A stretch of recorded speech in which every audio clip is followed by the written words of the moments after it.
WorkSafe BC publishes a Safe Work Practices for Handling Asbestos book. And this thing just didn't appear out of the ether. This thing started way back in the 80s or the 90s and has graduated and changed over the years. And when I joined the board, I've rewritten it several times, adding in new information that we've learned as the industry has progressed and as the regulations have changed. So that book is basically a Bible for how to do asbestos removal in British Columbia. It covers our regulation.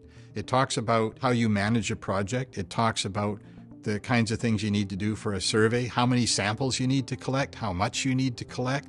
It talks about the different types of asbestos risk and the types of enclosures and personal protective equipment that you need to wear.